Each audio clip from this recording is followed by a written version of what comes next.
Chào mừng các bạn đã quay trở lại với kênh Truyện Ma Bẻ Lái. Mình là Ma Truyện, các bạn cũng có thể gọi mình là Ma Chu.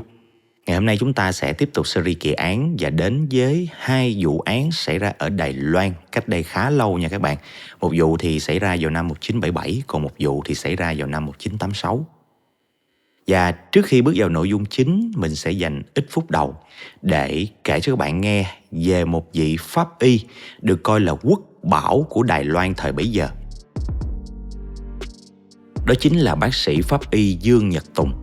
Ở trong suốt sự nghiệp pháp y của mình, ông đã khám nghiệm cho hàng chục ngàn thi thể rồi, thay cho tiếng nói của hàng chục ngàn nạn nhân để nói lên nỗi oan khuất của mình. Từ những cái kết quả khám nghiệm chính xác của ông đã hỗ trợ rất lớn cho công tác điều tra phá án. Và ngay cả khi ông nghỉ hưu thì ông vẫn không ngừng cống hiến, vẫn tiếp tục làm cố vấn và hướng dẫn truyền đạt lại kinh nghiệm cho hậu bối, giúp phá rất nhiều vụ án ở Đài Loan. Có một số vụ nổi bật mà mình đã kể ở trên kênh là có sự tham gia của ông bác sĩ pháp y Dương Nhật Tùng này đó các bạn. Ví dụ như là vụ tấm chiếu trên mương và vụ ác quỷ đồng hành. Cái cô gái người Nhật tên là Mariko bị sát hại khi mà du lịch ở Đài Loan, các bạn nhớ không? Các bạn có thể coi lại ha. Và vụ lát nữa mình kể cũng là một vụ án nổi tiếng có sự tham gia của bác sĩ Dương Nhật Tùng. Bác sĩ pháp y Dương Nhật Tùng sinh năm 1927 tại Miêu Lật, Đài Loan. Thời trẻ thì người ta nói ông là người gọi là bỏ chỗ sướng mà đi tìm chỗ khổ á các bạn. Khi vừa tốt nghiệp trung học là ông đã được gia đình sắp xếp cho qua Nhật du học rồi. Ai cũng nghĩ ông sẽ ở lại Nhật để làm việc hết. Sự phát triển kinh tế, khoa học, kỹ thuật, nếu ở thời điểm đó mà so Nhật với Đài Loan thì dĩ nhiên Nhật là nổi bật hơn nhiều rồi các bạn. Nhưng mà ông không ở Nhật. Ông đã trở về và theo học ở khoa đào tạo chuyên khoa của Bệnh viện Đại học Quốc gia Đài Loan. Và cũng từ đó, hai chữ pháp y đã dính chặt lấy ông, trở thành huyền thoại là bảo vật quốc gia của Đài Loan luôn. Bác sĩ pháp y Dương Nhật Tùng có một số cái thói quen trong cái nghề nghiệp rất là đặc biệt các bạn. Đó là trước khi tiến hành khám nghiệm tử thi thì chưa cần biết cái người nằm đó là ai thì ông sẽ cúi chào cái tử thi đó trước rồi mới bắt đầu tiến hành khám nghiệm. Ở trong cái quá trình thực hiện, ông đôi khi không ngần ngại mà dùng tay trần, tức là không có đeo găng tay đó các bạn, để mà trực tiếp chạm vào thi thể hoặc là những cái phần còn sót lại của thi thể thôi, để dự đoán chính xác nhất trong các trường hợp mà bị thiếu thốn dụng cụ á, bất chấp cái chuyện là có thể bị nhiễm độc tử thi luôn. Sau khi khám nghiệm tử thi xong thì ngoài cái quy trình khử khuẩn giống như các bác sĩ pháp y khác thì ông sẽ uống một ly rượu, mà rượu này là do ông tự ngâm theo công thức của riêng mình, không có bán ngoài thị trường. Ngoài ra thì vào tháng 7 âm lịch thì ông thường trở lại các phòng khám nghiệm, nơi mà lưu trữ các mẫu vật của những người đã khuất á, để thắp nhang cúng bái và tỏ lòng thành kính. Trong hơn nửa thế kỷ cống hiến cho ngành pháp y Đài Loan với vô số vụ án phá được thì bác sĩ pháp y Dương Nhật Tùng được người ta đặc biệt danh là thám tử Sherlock Holmes của giới pháp y Đài Loan. Và ngoài ra còn một cái tên nữa khá đặc biệt, gọi ông là Dương Thanh Thiên, là bởi vì có một số những câu chuyện bên lề nó gần giống với Bao Thanh Thiên thời Bắc Tống á. Chắc nhiều bạn đã xem Bao Thanh Thiên rồi đúng không? Ngày xử dương gian, đêm thì xử âm phủ. Cái sự kết nối giữa người âm và người dương của bác sĩ Dương Nhật Tùng đã dẫn đến một số cái giai thoại mang hơi hướng tâm linh. Các bạn có muốn nghe kể luôn không? Vậy mình kể nha. Có một lần, bác sĩ Dương Nhật Tùng cùng với nhóm pháp y nhận nhiệm vụ đến khám nghiệm tử thi cho một phụ nữ bị chết cháy đang để ở bệnh viện cựu chiến binh huyện Nghi Lan. Cái đoàn này nó gồm 2 chiếc ô tô 4 chỗ. Cái chiếc chạy trước thì chở 3 bác sĩ pháp y, trong đó có một người là tập sự. Còn cái chiếc chạy sau là chở bác sĩ Dương Nhật Tùng và một phụ tá. Hôm đó trời mưa rất là lớn. Tới một đoạn đèo thì xe chở bác sĩ Dương Nhật Tùng bị sa lầy, nên bị kẹt lại. Phải mất rất nhiều thời gian để mà có thể giúp cho cái xe đó nó thoát khỏi cái vũng lầy đó. Đến khi mà xe của bác sĩ Dương Nhật Tùng tới được bệnh viện ở Nghi Lan á, thì đã nửa đêm rồi. Cũng may là cái chiếc đầu tiên á, nó không có gặp trở ngại, cho nên đã đến nơi đúng giờ và tiến hành khám nghiệm tử thi. cũng khám xong luôn rồi, giao biên bản lại cho cảnh sát luôn. Và cái kết luận ở trong cái biên bản pháp y đó là tìm thấy trong dạ dày của nữ nạn nhân đó một lượng thuốc trừ sâu đáng kể. Suy đoán là người này đã uống thuốc trừ sâu mà tự hủy. Trong cái quá trình độc phát tác, cái người phụ nữ này đã quằn quại và đụng trúng cây đèn dầu, gây ra cháy nhà. Và người phụ nữ đó cũng tử vong trong ngôi nhà đó luôn. Như vậy thì bác sĩ Duy Nhật Tùng chưa đụng tay vô luôn, nhưng mà công việc thì đã được các đồng nghiệp khác hoàn thành rồi. Cho nên bác sĩ Duy Nhật Tùng cùng với mọi người mới ăn nhẹ ở căng tin ở bệnh viện á, rồi lên xe trở về trong đêm để chuẩn bị cho cuộc họp sáng mai. Lần này trở về thì xe của bác sĩ Dương Nhật Tùng chạy trước, xe kia thì chạy theo sau, lỡ có gì thì còn hỗ trợ. Trời lúc đó vẫn còn mưa rả rích, đường xá thì rất là trơn trượt lầy lội, cho nên hai chiếc xe của đoàn pháp y này chạy rất là chậm. Đến một cái đoạn nó tối đen thì bác sĩ Dương Nhật Tùng thấy có một người phụ nữ đứng ở bên đường vẫy xe. Bác sĩ Dương Nhật Tùng mới yêu cầu tài xế là tấp vô. Thì cái người phụ nữ đó giống như bị câm vậy đó, chỉ dùng động tác tay để khua, tỏ ý là muốn được đi nhờ một đoạn, đi lên trên kia kìa. Bác sĩ Nhật Tùng mới vội mở cửa xe cho người phụ nữ đó ngồi ở cái ghế sau á. Chạy được một đoạn ngắn thì trời ngừng mưa. Thì người phụ nữ đó tỏ vẻ là muốn xuống xe. Thì lúc đó cái xe mới tấp vô cái hàng cây bên đường cho cái người phụ nữ đó xuống. Cái người phụ nữ đó xuống xe rồi, giống như là cúi đầu nhẹ để cảm ơn vậy đó. Sau đó thì đi thẳng vô cái con đường nhỏ. Lúc mà cái xe ngừng lại thì những người ngồi ở xe của bác sĩ Dương Nhật Tùng cũng như là cái xe đang chạy phía sau đều đi xuống để tranh thủ đi toilet. Trong lúc này thì có một người đã hỏi bác sĩ Dương Nhật Tùng một câu mà làm cho nguyên cái đoàn xe đó người ta ngạc nhiên luôn các bạn. Họ hỏi là hồi nãy trời mưa lớn vậy, tự nhiên sao xe của bác sĩ Tùng ngừng lại vậy, còn mở cửa ra nữa chứ. Tức là những người xe sau hoàn toàn không thấy sự xuất hiện của cái người phụ nữ vẫy xe bên đường. Họ chỉ thấy xe của bác Tùng tự nhiên ngừng lại, rồi mở cửa ra, rồi đóng cửa lại thôi. Rồi cái lúc mà xe của bác sĩ Tùng ngừng lại lần 2 thì họ cũng không thấy người phụ nữ nào ra khỏi xe hết. Họ tưởng xe ngừng lại để đi toilet, cho nên họ cũng ra để đi toilet theo. Hai cái người đi cùng xe với bác sĩ Tùng nghe như vậy thì tự nhiên bị lạnh xương sống. Tại vì họ có thấy cái người phụ nữ đó đàng hoàng.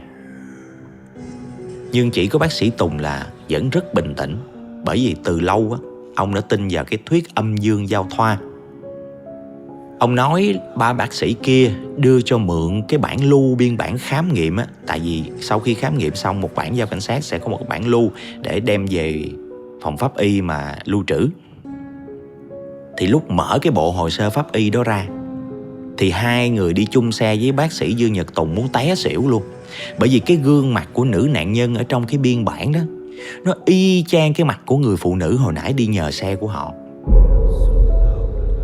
Và cái địa chỉ của cái người nữ nạn nhân đó chính là ở cuối con đường nhỏ mà lúc nãy người phụ nữ đó đi vào. Bác sĩ Dương Nhật Tùng nghĩ rằng có lẽ người đã khuất, muốn kêu oan, cho nên đã quyết định cùng cả đoàn quay lại huyện Nghi Lan để đích thân ông khám nghiệm tử thi một lần nữa. Theo hồ sơ ban đầu thì nạn nhân được cho là uống thuốc trừ sâu để tự hủy. Cái việc ở trong bao tử nạn nhân có một lượng thuốc trừ sâu lớn là không sai. Tuy nhiên, khi bác sĩ Tùng kiểm tra phổi và khí quản thì đã phát hiện ra một dư lượng thuốc trừ sâu trong đó. Nếu là tự nguyện uống thì thuốc sẽ đi qua thực quản rồi đi xuống dạ dày. Còn khi bị ép uống thì cái quá trình giãy giụa nạn nhân chắc chắn sẽ bị sặc và thuốc cũng sẽ đi vào phổi thông qua khí quản.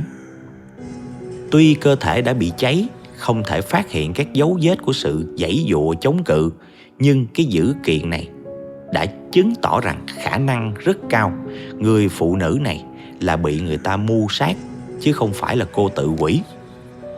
Cái biên bản sau khi được khám nghiệm lại và kết luận giao lại cho cảnh sát Nghi Lan, thì cảnh sát huyện Nghi Lan đã vạch ra kế hoạch điều tra đúng hướng và sau đó đã bắt được kẻ thủ ác, chính là chồng cũ của nữ nạn nhân này, với mục đích là chiếm đoạt tài sản. Khi cô chết thì cái quyền thừa kế căn nhà đó sẽ thuộc về 2 đứa con, mà 2 đứa con đó thì người giám hộ chính là người chồng cũ, là người cha. Cho nên người chồng này sẽ được toàn quyền quyết định số tài sản đó. Nếu như theo cái biên bản kết luận lần đầu thì vụ án sẽ rẽ qua một cái hướng khác và kẻ thủ ác có thể sẽ không lọt vào tầm ngắm và bị bắt dễ dàng như vậy. Người ta gọi cái câu chuyện này là ma chặn xe báo án, rất nổi tiếng ở Đài Loan. Suốt cái cuộc đời của mình thì hầu như bác sĩ Dương Nhật Tùng đã cống hiến toàn bộ cho ngành pháp y Đài Loan. Ông là người tiên phong trong việc thành lập Hiệp hội Pháp y Đài Loan và cũng là người thúc đẩy việc thành lập Viện Nghiên cứu Pháp y thuộc Bộ Tư pháp Đài Loan đó các bạn. Ngoài cái kho tàng kinh nghiệm và những nghiên cứu của ông để lại cho ngành pháp y, ông còn để lại những câu nói khắc cốt ghi tâm cho hậu bối của mình là: thứ quan trọng nhất của nghề pháp y, ngoài tinh thần vững vàng, điều cần nhất là sự liêm chính. Sự thật là con đường cứu rỗi duy nhất. Đừng để sự im lặng trở thành đồng phạm. Bác sĩ Dương Nhật Tùng mất vào năm 2011, thọ 84 tuổi. Mà cái ngày mất của ổng cũng là ngày 23 tháng 11, là ngày sinh nhật của ổng luôn các bạn. Tính ra là ổng đến và đi khỏi thế gian này là cùng ngày cùng tháng luôn á. Ok, nói một chút về bác sĩ pháp y Dương Nhật Tùng như vậy. Bây giờ chúng ta sẽ đi vào nội dung chính của vụ án thứ nhất, có tiêu đề là Bờ sông Đại Hán. Và nếu đây là lần đầu tiên các bạn đến với kênh Truyện Ma Bẻ Lái thì cũng đừng quên bấm nút like và đăng ký để ủng hộ cho kênh nhé. Có điều kiện hơn thì ủng hộ các sản phẩm trên gian hàng Mà Chu Tập Quái và Cà phê An Nhiên Sài Gòn nha. Cảm ơn các bạn rất nhiều. Chúng ta bắt đầu nào.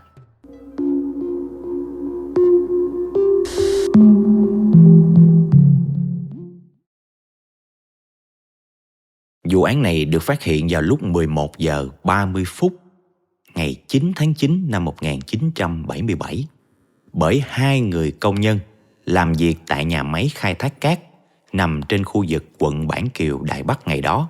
Còn ngày nay, địa giới hành chính nó nằm ở Tân Bắc. Cái địa điểm hoạt động của cái nhà máy này là nằm ngay bờ sông Đại Hán. Nó hoạt động hàng ngày, khai thác và vận chuyển cát, đồng thời bổ trợ cho công tác đắp đê phòng chống lũ lụt. Số lượng công nhân ở đây cũng khá là đông đảo. Sau giờ làm thì họ sẽ tập trung về cái khu lán trại để ăn uống và nghỉ ngơi. Từ nhà máy mà muốn đi về cái khu lán trại thì nó có một con đường lớn bằng phẳng nhưng mà tương đối xa. Có 2 công nhân, họ Trần và họ Dương, chịu trách nhiệm vận hành máy móc ở đây. Và họ thường là những người cuối cùng rời khỏi công trường do họ phải tắt hết tất cả các thiết bị kiểm tra an toàn điện này nọ hết rồi mới được rời đi. Nếu đi con đường bình thường như những công nhân khác thì họ sẽ về tới lán trại trễ hơn mọi người nhiều. Thời gian ăn uống và nghỉ ngơi nó cũng sẽ ít hơn. Và để tiết kiệm thời gian thì 2 cái người này thường chọn một con đường khác. Đó là đi dọc bờ sông, gọi là đường tắt để về lán trại. Cái con đường tắt này nó ngắn hơn nhưng mà nó lại gồ ghề, không có bằng phẳng, bởi vì nó không phải là con đường chính dành cho lưu thông. Ngoài ra họ phải leo lên một con dốc đê. Nói chung là tốn thêm chút xíu sức nhưng mà tiết kiệm được thời gian. Cho nên hàng ngày 2 công nhân này đều đi con đường này để mà trở về lán trại. Lúc nào cũng đến nơi cùng lúc với những người đi trước mặc dù họ đi sau. Và như thường lệ, trưa ngày 9 tháng 9, 2 công nhân này cũng đi theo con đường tắt này để về lán trại. Trên đường đi thì họ thấy ở ngay cái mép bờ sông á, có một cái túi ni lông nó trồi lên. Cái túi nó bị rách, lòi ra một cái gì đó trắng trắng. 2 công nhân này cảm thấy rất là tò mò cho nên đã tiến lại gần để xem. Và chưa cần mở túi ra thì họ đã chạy đi báo công an luôn rồi các bạn. Bởi vì cái phần mà rách bị lòi ra, cái phần trắng trắng á, nó chính là một bàn tay người. Khi mà lực lượng chức năng đến nơi phong tỏa hiện trường và tiến hành mở cái bao đó ra để thực hiện các bước kiểm tra ban đầu. Những cảnh sát trẻ chưa có nhiều kinh nghiệm mở cái bao ra một cái là ói hết luôn các bạn. Ở bên trong nó có tổng cộng 9 mảnh của con người đã bị phân chia ra. 2 cánh tay, 2 cái chân từ đầu gối đổ xuống, nhưng mà chỉ có một bàn chân thôi. Còn một mảnh vai, một mảnh lưng và một mảnh mô giống như là mô bầu ngực.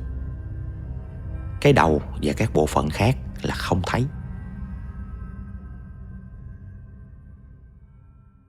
Đầu tiên thì họ chỉ có thể dựa vào cái phần thịt mô ngực để đoán giới tính của nạn nhân là nữ thôi, chứ những phần khác thì không có đoán được là nam hay là nữ đâu. Phía cảnh sát cố gắng tìm kiếm khắp cái khu vực này xem có tìm thấy những phần khác của nạn nhân hay không. Tuy nhiên, rất đáng tiếc là cho dù có huy động cả đội cảnh khuyển, chó nghiệp vụ thì cũng không tìm ra được bất cứ thông tin gì hoặc mảnh thi thể nào khác của nạn nhân trong suốt mấy ngày tìm kiếm. Người cố gắng đi tìm thì không thấy, người không muốn tìm thì lại thấy các bạn. Vào ngày 11 tháng 9 thì một thanh niên đi ra thăm vườn rau của gia đình nằm ở gần chân cầu quận Trung Chính, cách cái chỗ tìm thấy cái bao thi thể ngày 9 tháng 9 khoảng 8 cây số. Cái thanh niên này dùng máy bơm nước để hút nước tưới cho cái vườn rau của nhà mình. Cái lúc mà cậu hút thì có một cái vật gì tròn tròn màu đen, thì theo cái nguồn nước bị hút nó cứ trôi lại gần cái máy bơm. Nếu mà để nó trôi vô mà dính vô cái ống hút nước của máy bơm là nó nghẹt máy. Cho nên thanh niên này canh cái vật đó trôi gần tới, lấy cái tay chụp nó rồi quăng nó lên bờ luôn. Hết sức nhanh nhẹn và dũng cảm để bảo vệ cái máy bơm của gia đình. Nhưng mà ngay sau đó, cậu thanh niên này kệ cái máy bơm chạy muốn cháy máy luôn. Bởi vì cậu phát hiện cái vật mà cậu mới chụp quăng lên bờ đó là cái đầu người. Khi mà cảnh sát thu giữ hết rồi đưa về phòng pháp y thì cái đầu nó đã trong cái tình trạng phân hủy nghiêm trọng rồi. Tóc rụng từng mảng lớn, các đường nét trên gương mặt là không thể nào nhận ra được nữa. Cái mũi cũng đã bị cá nó ăn mất rồi, dòi bò đã xâm chiếm hoàn toàn cái khoang sọ luôn.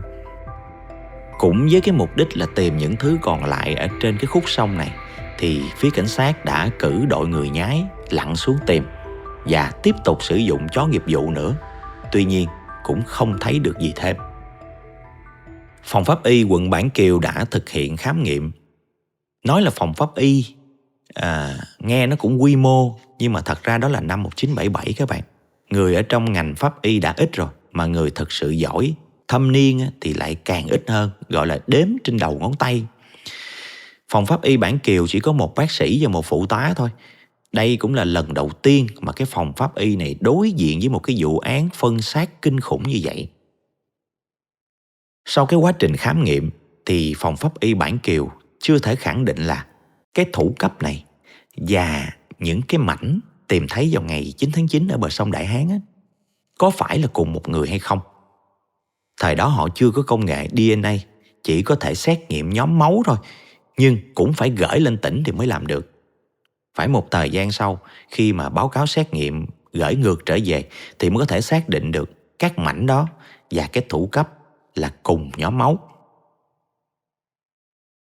Dựa vào chiều dài của xương chân thì họ dự đoán nạn nhân cao khoảng 1,5 m đến 1,6 m. Họ ghi nhận cái tình trạng nhăn nheo, lão hóa của da và dự đoán nữ nạn nhân này trên 50 tuổi. Có một đặc điểm khá đặc biệt là tay của nạn nhân có hình chữ S, gọi là tay Quan Âm các bạn. Mình không chắc, nhưng mà cái tay Quan Âm mà hình chữ S có lẽ giống như tấm hình này nè các bạn. Phía pháp y còn dự đoán thời gian tử vong là khoảng 3 ngày đổ lại. Với chỉ bấy nhiêu dữ kiện thì để xác định được danh tính nạn nhân quả thật khó như mò kim đáy biển. Một mặt thì cảnh sát đăng tin trên các mặt báo với những cái đặc điểm ít ỏi đó mà họ có được.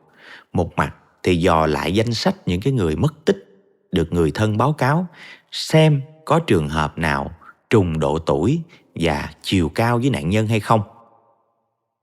Tuy nhiên thì một thời gian trôi qua, dù cho các cơ quan báo chí, truyền thông, truyền hình đăng tin rầm rộ, nhưng không có trường hợp mất tích nào phù hợp với độ tuổi 50 và có chiều cao như nạn nhân hết. Phía cảnh sát cũng dò hỏi tất cả các nhà máy có công nhân nữ quanh cái khu vực này. Rồi họ cũng đến các phòng khám nha khoa để xem có ai có cái hồ sơ nha khoa nó khớp với nạn nhân hay không. Gần như họ đã đi hết cái quận Bản Kiều và các vùng lân cận rồi, nhưng mà kết quả thì vẫn bằng không. Nếu cứ như vậy hoài, họ sẽ phải tìm hết Đài Loan sao? Trước cái tình hình này, gần như cả nước đã biết về cái vụ án tàn khốc này, mà phía lực lượng chức năng của quận Bản Kiều thì hầu như là không tìm ra phương hướng nào để có thể đột phá hết. Kéo dài lâu như vậy sẽ ảnh hưởng rất xấu đến xã hội. Một tên sát nhân man rợ không chỉ giết người mà còn phân chia nạn nhân ra thành nhiều mảnh, vẫn đang nhởn nhơ ngoài dòng pháp luật như vậy. Ai mà biết được cái con thú đội lớp người này nó có tiếp tục ra tay hay không, gây ra một cái sự hoang mang trong xã hội rất là lớn. Trước cái tình hình này thì Đài Loan đã cử một cái đội điều tra tinh nhuệ nhất mà họ có, đưa xuống Bản Kiều để hỗ trợ. Trong đó, về phía pháp y thì có bác sĩ pháp y Dương Nhật Tùng. Lúc đó bác sĩ đã 50 tuổi rồi và đang là chuyên gia hàng đầu của Đài Loan. Bác sĩ pháp y Dương Nhật Tùng sau khi xem qua báo cáo của pháp y Bản Kiều và cái bản xét nghiệm máu thì ông yêu cầu là đưa mình tới phòng lạnh, trực tiếp kiểm tra lại các mảnh đó. Sau khi xem xét kiểm tra kỹ lưỡng, bác sĩ Dương Nhật Tùng thống nhất với bản báo cáo của pháp y quận Bản Kiều về giới tính, chiều cao và thời gian tử vong của nạn nhân. Tuy nhiên, ông nhận ra vấn đề về phán đoán độ tuổi. Có lẽ pháp y của Bản Kiều đã không chính xác rồi. Từ các nếp nhăn của da thì phía pháp y của quận Bản Kiều đã dự đoán nạn nhân là trên 50 tuổi. Nhưng bác sĩ Dương Nhật Tùng sau khi khám nghiệm thì cho biết là sự thay đổi kết cấu da của nạn nhân nó không phù hợp với sự lão hóa khi mà so sánh với cái quá trình phân hủy bình thường. Rất có thể nạn nhân đã bị trụng qua nước sôi để giảm bớt lượng máu chảy ra khi mà hung thủ thực hiện cái hành vi phân chia, dẫn đến cái chuyện là da của nạn nhân bị biến đổi. Và sau cái quá trình phân hủy thì phía pháp y của Bản Kiều đã nhầm khi căn cứ vào đó mà phán đoán tuổi của nạn nhân. Cái điều này nó đã trực tiếp dẫn đến sai lầm ngay từ đầu khi mà tổ điều tra khoanh dùng các đối tượng ở trong cái độ tuổi đó để mà xác định danh tính nạn nhân. Nói chung cũng khó trách lắm các bạn, bởi trình độ và các trang thiết bị tại đây nó quá thiếu thốn đi. Trước một ca khó và hiếm như vậy thì cái sai lầm ở trong phán đoán nó cũng có thể hiểu được. Vậy thì thật sự nạn nhân là bao nhiêu tuổi? Bác sĩ Dương Nhật Tùng đã làm xét nghiệm trên mô ngực và răng của nạn nhân. Về mặt lý thuyết thì mô ngực của người phụ nữ sẽ thay đổi đáng kể theo thời gian do nội tiết tố, do sinh nở và do lão hóa. Từ 11 đến 18 tuổi là giai đoạn ngực bước đầu phát triển và đi đến hoàn thiện. Khoảng 20 đến 25 là giai đoạn mô ngực phát triển tối đa, độ đàn hồi tốt nhất, dẫn đến sự săn chắc và đầy đặn nhất. Qua 30 thì tùy là đã có mang thai, có cho con bú hay chưa thì cái sự thay đổi mô ngực nó sẽ khác nhau. Và đến 40 thì mô ngực bắt đầu giảm estrogen, mô tuyến ngực teo lại và thay thế bằng mô mỡ. Tới 50 và giai đoạn mãn kinh thì mô mỡ đã thay thế hoàn toàn, da và mô ngực sẽ mất đi độ đàn hồi. Từ bưởi mà thành mướp là như vậy các bạn. Vì vậy, từ cái mô ngực, bác sĩ Dương Nhật Tùng có thể suy ra độ tuổi của nạn nhân. Tiếp theo là răng. Răng cũng là một loại căn cước pháp y á các bạn. Họ căn cứ vào số lượng răng hàm đã mọc, rồi cái hiện tượng mòn mặt nhai. Ví dụ 24 tuổi thì răng hàm đầy đủ, 30 tuổi thì sẽ chưa mòn hết lớp men răng, nhưng mà 40 tới 50 thì đã mòn hết lớp men răng rồi. 50 tới 60 thì mòn tới lớp ngà răng. 60 tới 70 thì mòn luôn hết cái lớp ngà răng. Đây là mình nói lý thuyết cơ bản thôi nha, chứ nó còn một đống cái thứ khác nữa. Nhưng ý là từ mô ngực và răng, pháp y đã có thể xác định ra độ tuổi của nạn nhân. Ở đây thì bác sĩ pháp y Dương Nhật Tùng từ cái độ đàn hồi của mô ngực đã xác định nạn nhân trong khoảng 17 tới 24 tuổi. Và từ răng thì xác định được là cái thủ cấp được tìm thấy đó cũng có độ tuổi từ 17 tới 24. Như vậy không những là xác định được độ tuổi của nạn nhân mà còn củng cố thêm cái yếu tố là cái thủ cấp và các mảnh kia là cùng một người. Trước đây xét nghiệm là cùng nhóm máu O, nhưng cùng nhóm máu thì cũng không chắc 100% là cùng một người đâu. Bây giờ thêm cùng độ tuổi, dù vẫn chưa thể là 100%, nhưng cái khả năng này nó đã được tăng cao lên rất nhiều. Chúng ta vẫn phải luôn nhớ cái vụ án này nó xảy ra là năm 77 nha các bạn. Công nghệ DNA là một cái gì đó rất là xa vời. Chứ như ở cái thời bây giờ, chỉ cần một mẫu răng, một mẫu tóc, một mẫu da thôi đã xét nghiệm ra tới cái gì luôn rồi. Đây là yếu tố thời đại các bạn.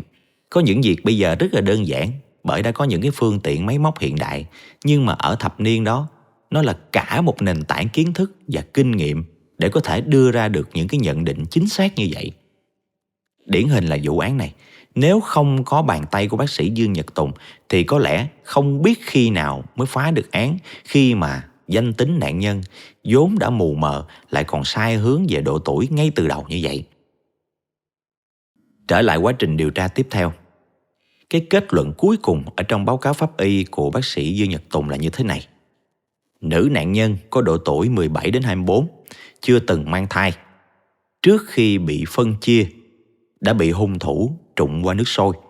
Ngoài ra, có một điều quan trọng nữa là dù gương mặt nạn nhân hầu như đã bị phân hủy toàn bộ, nhưng sau khi tiếp tục bóc tách làm sạch, thì bác sĩ Dương Nhật Tùng phát hiện có một cái chân nốt ruồi ở dưới mắt trái của nạn nhân. Tức là lúc còn sống, cô có nốt ruồi lệ ở bên mắt trái khá rõ. Bác sĩ Dương Nhật Tùng cũng cho biết, riêng cái đặc điểm nạn nhân có cái tai quan âm mà hình chữ S á, chỉ nên để tham khảo chứ không nên để vào đặc điểm nhận dạng chính. Bởi vì cái sụn tai nếu mà ngâm trong nước sôi nó có thể biến dạng thành hình như vậy, chứ không phải là đặc điểm cơ thể của nạn nhân ngay từ ban đầu.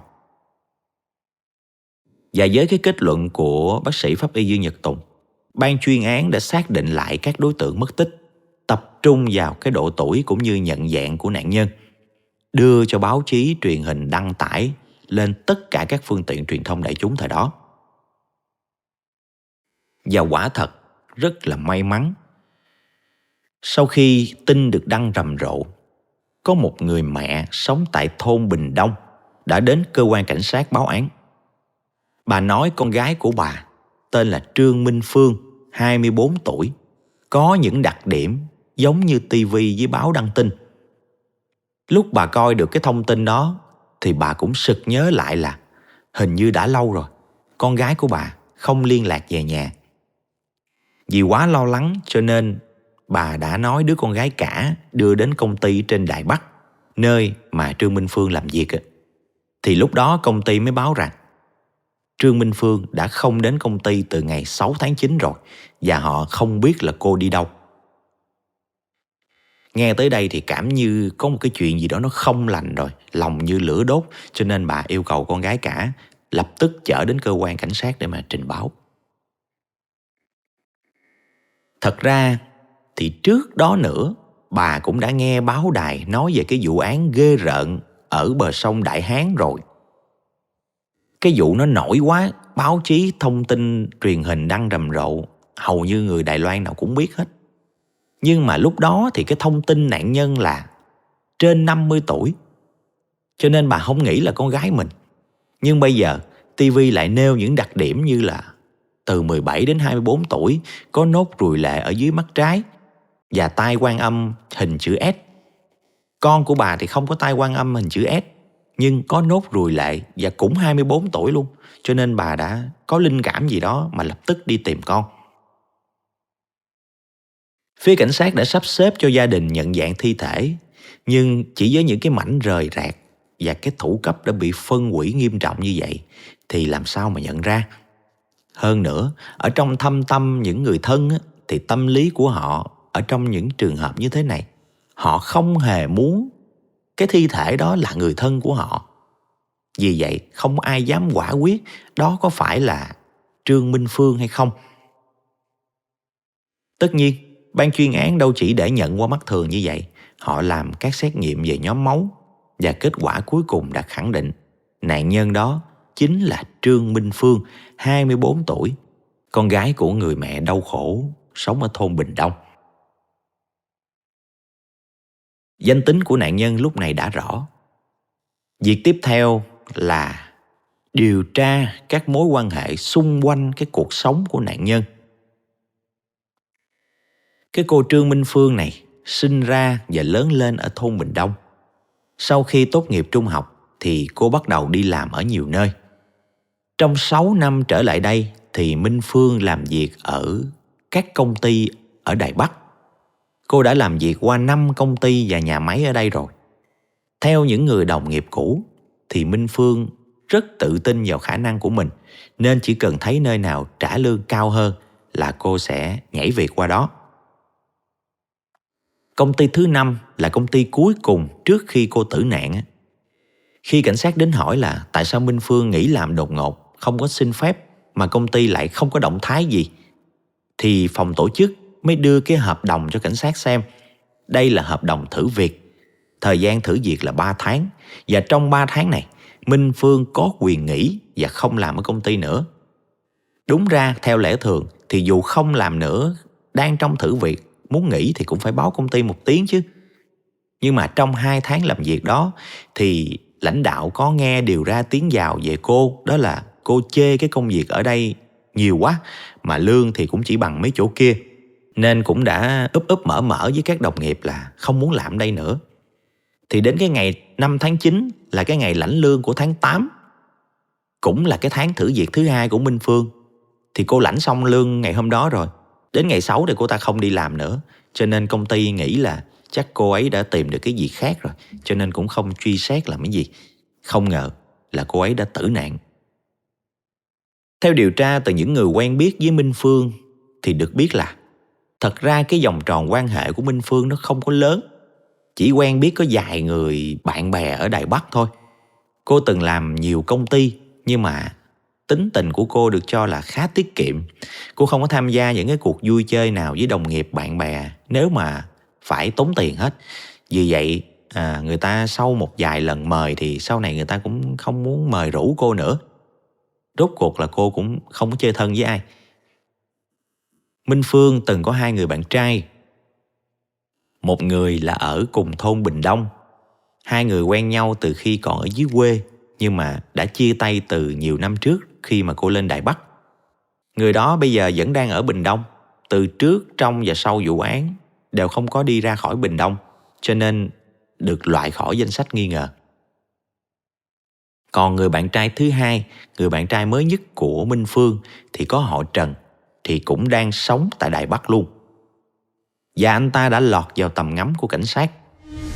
Mặc dù anh ta khai rằng mình đã chia tay với lại Minh Phương từ tháng 8 rồi, tức là 1 tháng trước khi sự việc xảy ra. Lý do là tính tình của cổ quá là keo kiệt đi. Cổ dọn đến nhà thuê của anh ở cùng, nhưng mà tất cả các chi phí ăn uống và thuê nhà là do anh trả hết. Tiền cô ấy làm được thì gửi về cho gia đình hoặc là sử dụng riêng. 2 người bất đồng trong cái vấn đề chi tiêu, cho nên đã xảy ra cãi vã và cuối cùng là chia tay.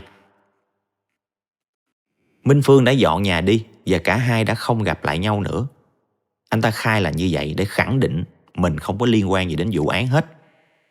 Tuy vậy thì cảnh sát vẫn nghi ngờ người bạn trai họ Trần này.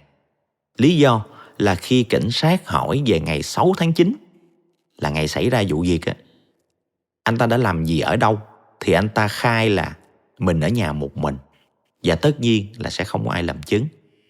Hơn nữa, khi khám xét nhà của họ Trần thì dưới nắp cống trong phòng tắm phát hiện ra khá nhiều tóc của phụ nữ. Liệu có phải là do tình cảm không thuận rồi dẫn đến mâu thuẫn mà cái người bạn trai họ Trần này đã ra tay không? Và trong lúc ẩu đả đã nắm tóc nạn nhân mà đánh. Sau khi lỡ tay làm chết người thì vì sợ tội mà anh ta đã phân chia rồi phi tang thi thể. Kết quả điều tra sau đó đã cho câu trả lời là không phải anh ta các bạn. Thứ nhất, chúng ta bỏ qua cái việc phát hiện vết máu trên sàn nhà tắm đi. Bởi với cái công nghệ ở cái thời điểm năm 1977 thì không có khả năng tìm ra vết máu đã được chà rửa rồi cái toilet nó vẫn được sử dụng trong nhiều tháng sau đâu. Thứ hai là tóc tìm thấy ở trong toilet á, để xét nghiệm cái tóc đó có phải là của Trương Minh Phương hay không thì nó không phải là cái việc khả thi. Cho dù có xác định ra được tóc đó là của Trương Minh Phương đi thì cô ấy thật sự cũng đã ở đây một thời gian mà. Có tóc của cổ ở trong bồn tắm là cái chuyện bình thường. Nó không phải là căn cứ để buộc tội. Và quan trọng hơn nữa là câu trả lời của bác sĩ pháp y Dương Nhật Tùng. Đó là qua khám nghiệm và kiểm tra xác định được tóc tìm thấy ở trong cái cống ở trong cái toilet của người bạn trai họ Trần này là tóc rụng tự nhiên. Không có dấu vết cho thấy nó từ ẩu đả mà đứt ra. Nếu mà do ẩu đả, tức là nắm đầu lôi kéo này nọ, thì tóc sẽ đứt và kèm theo chân tóc. Còn những nhúm tóc tìm thấy ở cái toilet này lại là gãy ngang. Thì sau một thời gian tắm gội tóc sẽ rụng và tích tụ ở trong đó. Và hơn nữa, để phân xác một người chắc chắn phải cần một lượng nước rất lớn để xả trôi. Thì dù có trụng qua nước sôi đi chăng nữa thì lượng máu sẽ còn lại rất là nhiều. Và cảnh sát đã xem hóa đơn nước của người bạn trai họ Trần này trong cái khoảng thời gian đó thì không có gì thay đổi so với những tháng trước hết. Cái lượng nước sử dụng cũng phù hợp với việc sinh hoạt cơ bản. Vì vậy cuối cùng người bạn trai họ Trần này được loại ra khỏi diện tình nghi. Có một điều tiếp theo nữa là cái lúc mà loại cái người bạn trai họ Trần này ra khỏi diện tình nghi rồi á thì cảnh sát gần như bị đứt thông tin các bạn. Tại vì họ cũng không biết được là sau khi chia tay thì Trương Minh Phương rời khỏi cái căn hộ của người bạn trai họ Trần này thì sau đó cô ta đã đi đâu, ở đâu và có liên lạc với ai không. Không biết được. Thời đó chưa có điện thoại di động để mà biết được là Trương Minh Phương đã có liên lạc với ai. Điện thoại bàn thì cũng đâu có biết cổ ở đâu mà có số.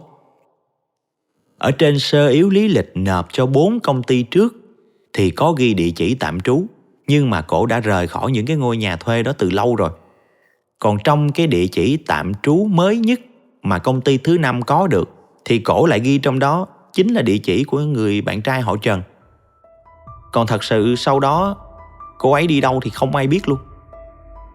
Một lần nữa thì phía cảnh sát lại phải nhờ đến truyền thông. Họ cho đăng tải tất cả những hình ảnh của Trần Minh Phương lúc còn sống lên các mặt báo và yêu cầu là bất cứ ai có thông tin gì về nạn nhân trong cái giai đoạn tháng 8 cho đến ngày 6 tháng 9 thì cung cấp cho cảnh sát biết. Rồi cũng yêu cầu các chủ nhà trọ, những cái đơn vị kinh doanh lưu trú tạm thời rà soát lại cái danh sách khách thuê của mình, coi có trường hợp có người thuê nào có cái đặc điểm giống như cái cô nạn nhân Trần Minh Phương này hay không. Nếu có thì lập tức báo cho cảnh sát biết. Chỉ sau vài ngày thôi thì hình ảnh của nạn nhân Trần Minh Phương xuất hiện tràn ngập trên các phương tiện truyền thông đại chúng. Đã có rất nhiều thông tin quan trọng được cung cấp cho cảnh sát sau đó. Thứ nhất là có một cô gái tên là Dương Lệ, 26 tuổi, đã đến báo với cảnh sát là cô ấy chính là người ở chung với lại nạn nhân Trương Minh Phương trong tháng 8. Cái cô Dương Lệ này với nạn nhân Minh Phương là bạn cùng quê luôn. Minh Phương rời khỏi nhà của người yêu họ Trần thì cô ta đã đến cái nhà thuê của Dương Lệ nằm ở cái khu vực gần ga Tân Bộ Dân Sinh. Sinh là ở nhờ vài hôm để tìm cái nơi ở mới, tại vì chia tay bạn trai rồi. Tuy nhiên thì ở trong cái thời gian ở chung đó thì nó lại xảy ra chuyện. Dương Lệ lúc đó đang yêu một người đàn ông giàu có nhưng mà đã có vợ rồi. Cái vụ việc đó nó bị phát hiện và người vợ của cái người đàn ông đó đã cùng người nhà tới đây để mà đánh ghen, làm náo loạn hết. Dương Lệ sau đó thì buộc phải rời đi để tránh mặt. Tuy nhiên cái căn nhà này người yêu của cô thuê cho cô là theo năm, giờ mà có trả nhà thì cũng không lấy lại được tiền, cho nên cô để cho Minh Phương ở vậy đi cho nó đỡ phí tiền, còn cô thì chuyển đi nơi khác lánh mặt một thời gian. Không ngờ là hôm nay cổ đọc báo đọc tin thì mới biết là Trương Minh Phương đã tử nạn tàn khốc như vậy. Trước cái dữ kiện này, phía cảnh sát cũng đã điều tra người vợ đã từng đánh ghen Dương Lệ, xem là có liên quan gì đến vụ việc của nạn nhân Trương Minh Phương hay không. Trong cái lúc xô xát ẩu đả đánh ghen vậy thì chắc chắn Trương Minh Phương cũng có mặt để mà bảo vệ hoặc binh vực cái người bạn của mình, thì cũng có thể là sẽ gây thù. Tuy nhiên thì kết quả sau đó cho biết là sau cái lần đánh ghen đó thì người vợ của người đàn ông kia đã không có một cái hành động gì khác hết, và cũng không có liên hệ gì với nạn nhân Trương Minh Phương phía sau đó cả. Cảnh sát đã tiến hành kiểm tra toàn bộ cái căn hộ mà nạn nhân Minh Phương đã ở trước khi bị giết, thì họ tìm thấy ở trong tủ có một cái mảnh giấy được cắt ra từ báo. Nó là một cái ô quảng cáo. Ngày xưa trên báo các bạn sẽ có những cái mục quảng cáo tuyển dụng tìm việc làm này nọ. Cái nội dung của cái mảnh báo quảng cáo đó là tuyển nữ kế toán của một công ty với mức lương là 6.000 Đài tệ. Và ở cái thời điểm năm 77 thì mức lương này rất là hấp dẫn, cao hơn nhiều so với mặt bằng chung. Trần Minh Phương là một người rất thích nhảy việc. Khi tìm được nơi có lương cao hơn là cô ta sẽ xin chuyển đến công ty đó nếu được nhận. Vậy thì khả năng cao là công việc trên cái mảnh quảng cáo này sẽ rất hấp dẫn đối với cô, và cô sẽ phải tìm đến đó để xin việc. Đó là theo logic thông thường và dựa theo thói quen tính cách của Trương Minh Phương mà phân tích ra. Cảnh sát đã tìm tới cái ngôi nhà, cái địa chỉ mà tuyển dụng nhân viên thấy trên tờ báo á, để xác minh. Thì rất bất ngờ là chủ của cái ngôi nhà này đang ở trong tù. Tại sao ở tù còn tuyển dụng này nọ nữa? Cái chuyện đó là như vậy. Chủ ngôi nhà này là một người đàn ông tên đầy đủ là Lâm Hiền Quân, năm đó 28 tuổi. Anh ta đăng tin tuyển dụng nhân viên kế toán nữ. Và vào cái ngày 9 tháng 9, cũng là cái ngày tìm thấy xác của Trương Minh Phương á, thì có một người nữ trẻ họ Phan đã đến nhà của Hiền Quân và phỏng vấn xin việc. Không ngờ Hiền Quân sau khi mà phỏng vấn qua loa thì bắt đầu giở trò sàm sỡ, ý đồ là cưỡng bức cô gái này. Cô gái này ban đầu thì giả vờ ưng thuận, thậm chí còn chủ động cởi quần áo cho kẻ sàm sỡ là Hiền Quân á. Nhưng mà khi vừa kéo quần của hắn xuống thì cô ta đã bỏ chạy ra ngoài và hô quán. Rất may là cô có đi cùng bạn trai của cô đang đợi ngoài cửa, cho nên đã kịp leo vào mà ứng cứu. Cái người bạn trai sau khi leo tường được vào thì đã lao vào đánh Hiền Quân. Hiền Quân thì lại bị tật ở chân trái, anh ta đi khập khiễng cho nên hành động sẽ chậm chạp và yếu thế, cho nên sau đó đã bị bắt giữ. Tòa án đã tuyên Lâm Hiền Quân 6 năm tù, vẫn đang trong thời gian kháng cáo. Và bây giờ hắn lại trở thành nghi phạm lớn cho cái vụ án sát hại nạn nhân Trần Minh Phương. Suy luận đơn giản là Lâm Hiền Quân đã cố tình đăng bài tuyển dụng lên báo với một cái mức lương hấp dẫn để dụ các cô gái trẻ đến tìm việc. Sau đó hắn sẽ dụ dỗ rồi cưỡng bức. Rất có thể Trương Minh Phương đã đến đây và bị sát hại. Vào ngày 28 tháng 1 thì lệnh khám xét đã được ban hành. Cảnh sát đã tiến hành khám xét kỹ lưỡng toàn bộ ngôi nhà của Hiền Quân. Đầu tiên, họ thấy có nhiều vết bẩn dính trên tường ở phòng khách và nhà bếp. Dù đã được lau sạch, nhưng các vết đó đã ngấm vào tường rồi, nó không phai được. Cảnh sát đã trích xuất và xác định những cái vết đó chính là máu người. Ở trong toilet thì nền gạch và bồn tắm với công nghệ thời đó thì không thể tìm ra được vết máu. Nhưng trên tường thì các vết máu bắn vào có thể trích xuất được. dù là đã được chà rửa rồi. Một con dao phay được tìm thấy ở trong nhà bếp. Thì ở trong cái phần khe hở của cái cán dao, khi mở cái khe đó ra thì người ta thấy còn máu ngấm trong đó và một ít chất hữu cơ nghi là thịt người. Kết quả, máu được tìm thấy trong căn nhà này trùng với nhóm máu của nạn nhân Trương Minh Phương. Ở trong cống nhà tắm cũng tìm thấy rất nhiều mảng tóc có màu tóc giống như của nạn nhân. Ngoài ra thì trong học bàn của Lâm Hiền Quân, cảnh sát cũng tìm thấy một tờ sơ yếu lý lịch viết tay của Trương Minh Phương. Cảnh sát cũng đã xem hóa đơn tiêu thụ nước do đơn vị cấp nước cung cấp thì quả thật ở trong tháng 9, Lâm Hiền Quân sử dụng một lượng nước tăng gấp nhiều lần so với bình thường. Hắn còn có một chiếc xe máy, thì cái phần yên xe cũng được cảnh sát kiểm tra và phát hiện có máu ngấm trên cái yên xe đó. Sâu chuỗi lại các sự kiện, lộ trình gây án của Lâm Hiền Quân đã hiện rõ ra trước mắt. Nạn nhân vì cái mẫu tin quảng cáo với mức lương hấp dẫn đã đến đây xin việc và bị sát hại. Đã diễn ra một cuộc ẩu đả ngoài phòng khách. Hiền Quân sau khi làm chết nạn nhân thì hắn đã tiến hành phân chia rồi bỏ vào túi, sau đó vận chuyển đi phi tang bằng xe máy. Và sau khi thực hiện xong hành vi tội ác đó, phi tang hết các thứ, quay trở về lại tiếp tục dụ dỗ con mồi thứ hai. Và hắn đã bị bắt do sự chống cự quyết liệt và thông minh của cái cô gái thứ hai này. Điều đáng chú ý nhất về toàn bộ bằng chứng tại cái ngôi nhà hiện trường này là xém nữa nó bị mất hết rồi các bạn. Sau khi Hiền Quân bị bắt thì cha mẹ anh ta đã bán cái căn nhà này cho một nhà thầu. Dự kiến là ngày 30 tháng 1 họ sẽ đến đây tu sửa sơn lại toàn bộ để kinh doanh. Như vậy chỉ cần chậm 2 ngày thôi là cái việc tìm kiếm bằng chứng sẽ cực kỳ khó khăn, nếu không nói là bất khả thi vào cái thời điểm đó.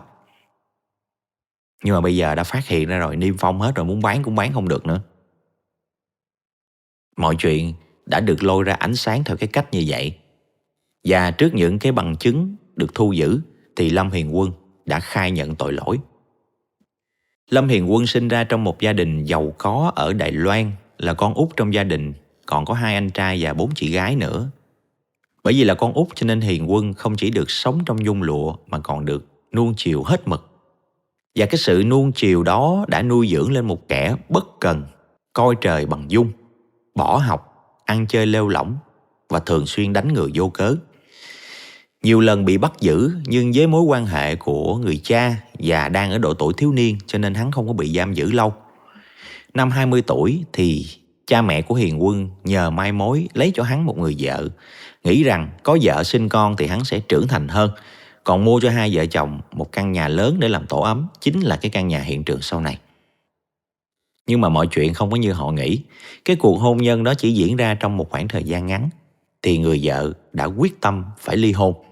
Bởi Lâm Hiền Quân bị mắc chứng bạo dâm khá nặng. Mỗi khi quan hệ là phải đánh đập, chửi rủa đối phương. Cái cuộc hôn nhân đó nó kết thúc chóng vánh như vậy. Lâm Hiền Quân sau đó lại tiếp tục ăn chơi sa đọa. Khuyên hoài không được, cả gia đình dường như bỏ mặc hắn ta luôn. Chỉ cung cấp tiền cho mỗi tháng, sống là sao thì sống, cứ một mình trong căn nhà đó. Ở trong thời gian đó thì trong một lần ẩu đả, Lâm Hiền Quân đã bị người ta đánh gãy chân. Và từ đó hắn không thể đi lại bình thường như trước được nữa. Sau lần này thì tâm trạng của Lâm Hiền Quân càng lúc càng tồi tệ hơn. Hầu như là không ra khỏi nhà luôn. Khi có nhu cầu về tình dục thì hắn tìm tới các nhà thổ. Tuy nhiên, sau vài lần thì các nhà thổ cũng không cung cấp dịch vụ cho hắn nữa. Quá tốn đào. Với cái chứng bạo dâm quá nặng như vậy thì không có cái tiếp viên nào chịu tiếp hắn, cho dù là có thêm tiền. Các chủ chứa người ta cũng không cho tiếp luôn. Bởi vì cứ mỗi lần mà tiếp hắn xong thì các cô tiếp viên hầu như phải nghỉ tiếp khách trong một thời gian dài với những cái chấn thương do hắn gây nên. Thêm một thời gian nữa thì Lâm Hiền Quân bắt đầu nảy sinh ý đồ méo mó. Với cái thể trạng của hắn thì không thể tự đi săn mồi được. cho nên hắn nghĩ ra cách để con mồi tự tìm đến. Hắn nghĩ ra cái cách là đăng quảng cáo với một cái mức lương cao, và Trần Minh Phương chính là người mắc bẫy đầu tiên. Ngày 5 tháng 9 thì sau khi đọc cái mẫu quảng cáo trên báo, Minh Phương đã gọi điện cho Hiền Quân và đã được Hiền Quân mời tới nhà để phỏng vấn trực tiếp. Minh Phương đã đi xe buýt tới nhà của hắn với mong ước là nhận được một công việc với mức lương cao. Nhưng mà thật ra đó là chuyến đi một đi không trở lại. Tại đây thì Hiền Quân ban đầu thì gạ gẫm, nói là sẽ cho cô một số tiền nếu mà cô đồng ý cho hắn quan hệ. Minh Phương đã phản kháng kịch liệt, và sau đó là một cuộc ẩu đả ở trong phòng khách. Một bên thì cố gắng cưỡng dâm, một bên thì cố gắng thoát khỏi. Nhưng mà cuối cùng thì Minh Phương đã bị Hiền Quân dùng ghế đánh ngất xỉu. Sau đó vừa cưỡng bức vừa tác động vào cổ của cô cho đến khi cô không còn giãy giụa được nữa. Hắn cưỡng bức Minh Phương xong thì mới phát hiện là nạn nhân đã tử vong rồi. Ban đầu hắn cũng hoảng hồn, nhưng mà khi bình tĩnh lại thì hắn quyết định là sẽ phi tang xác của nạn nhân. Hắn nghĩ đến cái chuyện phân chia, và do không muốn máu chảy quá nhiều, hắn đã để nạn nhân ở trong bồn tắm rồi nấu nước sôi mà đổ vào. Tuy nhiên thì việc này cũng không hạn chế được là bao nhiêu. Hắn phải xả nước liên tục để mong rửa trôi hết. Hắn cho nạn nhân vào túi ni lông, rồi nửa đêm đem chở đi phi tang ở nhiều con sông bằng xe máy. Đến ngày 9 tháng 9 thì có một cô gái đến xin việc, và như đã kể ở trên, cô gái với sự bình tĩnh và thông minh đã xử lý được tình huống và thoát khỏi tay quỷ dữ. Ngày 17 tháng 5 năm 1978 thì dù phía luật sư bào chữa và Lâm Hiền Quân đã cố gắng lật lại lời khai để đưa về tội ngộ sát, nhưng mà không thành công. Tòa án tối cao của Đài Loan tuyên án tử hình đối với Lâm Hiền Quân. Những ngày chờ thi hành án trong trại giam thì không biết Lâm Hiền Quân mang trong người nỗi sợ hãi khi chuẩn bị xử tử, hay là do bị ám ảnh, mà các quản giáo kể lại là hắn ta dường như không ngủ, đêm nào cũng la hét trong hoảng loạn hết. Đồ ăn được mang tới thì hắn chỉ ăn rau chứ không ăn thịt. Đến cái bữa ăn cuối cùng dành cho tử tù, là cái bữa ăn đầy đủ nhất theo quy định, thì hắn cũng chỉ ăn hết cơm và rau, chứ không đụng đến miếng thịt nào trước khi bị đưa ra xử tử ở pháp trường Đài Bắc. Vụ án này đã kết thúc như vậy. Quả thật nếu không có sự chính xác của bác sĩ pháp y Dương Nhật Tùng thì vụ án này đã có thể chệch hướng hoàn toàn và không bao giờ có lời giải. Nghề pháp y là nghề lắng nghe tiếng nói của tử thi để giúp cho họ có thể rửa được oan khuất.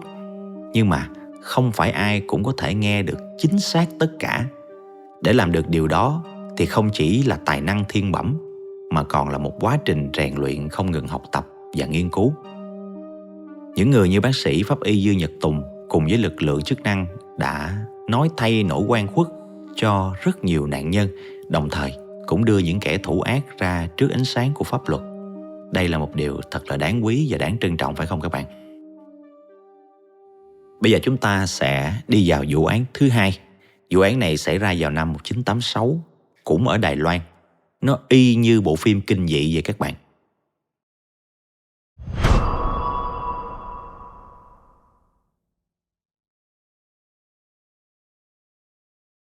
Vụ việc này xảy ra đối với gia đình của vợ chồng ông Trang Thục Độ, gọi tắt là ông bà Trang nha các bạn. Ở thời điểm đó thì ông Trang Thục Độ 68 tuổi, còn người vợ thì 58. Cả hai quê gốc ở Vân Lâm, Đài Loan. Thời trẻ đó thì họ kết hôn xong thì cùng nhau đến Đài Bắc lập nghiệp. Ban đầu là mở một tiệm cắt tóc, rồi sau một thời gian tích lũy được một số tiền, và với sự nhạy bén về bất động sản, họ đã dùng toàn bộ số tiền tích lũy cộng với tiền bán đất ở quê để mà đầu tư hết vào bất động sản ở Hợp Giang và Tân Điếm. Không ngờ là vào những năm 60, đúng thật, lúc đó thời thế thay đổi, thì thành phố Đài Bắc có những cái dự án mở rộng và kéo theo sự phát triển của cái khu vực đường Hợp Giang. Vì vậy mà chỉ trong mấy năm thôi, giá bất động sản ở đây nó tăng vọt luôn. 1 lời 10, 10 lời 100. Và cứ như vậy đã giúp cho đôi vợ chồng có xuất thân từ vùng quê nhỏ đã trở thành một trong những người giàu có của Đài Bắc. Ông bà Trang có 3 người con. Người con trai cả thì đã sang Argentina làm ăn từ sớm. Người con gái thứ thì tên là Trang Nguyệt Khánh, kết hôn với chồng tên là Trần Dận Quy, cũng là con của một gia đình giàu có vào năm 79. Sau khi kết hôn thì họ được ông bà Trang tặng cho một căn nhà trị giá 2 triệu Đài tệ để làm của hồi môn. Mấy năm sau thì hai vợ chồng người con gái thứ Trang Nguyệt Khánh được anh cả bảo lãnh sang Argentina sinh sống. Được một thời gian, Trần Dận Quy là chồng của đứa con gái thứ thường xuyên bay đi bay về giữa Đài Loan và Argentina để làm ăn. Ở Đài Loan thì ông bà Trang sống cùng với đứa con út tên là Trang Văn Hội tại căn nhà số 131 đường Hợp Giang. Đến sau này thì Trang Văn Hội lấy vợ là Lý Lệ Hoa thì dọn ra ở riêng. Đến năm 1986, đúng ra thì vào ngày 31 tháng 8, ông bà Trang sẽ bay sang Argentina để định cư. Nhưng vào rạng sáng ngày 30 tháng 8 thì họ đã bị sát hại một cách dã man ở trong chính căn nhà của mình. Phòng điều tra hình sự số 1 thành phố Đài Bắc thụ lý vụ án này. Bác sĩ pháp y Dương Nhật Tùng cùng các trợ lý cũng có mặt cùng thời điểm. Tại cái hiện trường ngôi nhà 131 đường Hợp Giang, ông bà Trang đã bị người ta phân ra làm 32 mảnh và đựng ở trong 3 túi hành lý. Nội tạng thì đặt ở 3 cái túi vải bố nhỏ hơn. Riêng tim gan thì nằm ở trong cái nồi cơm điện đã được nấu chín.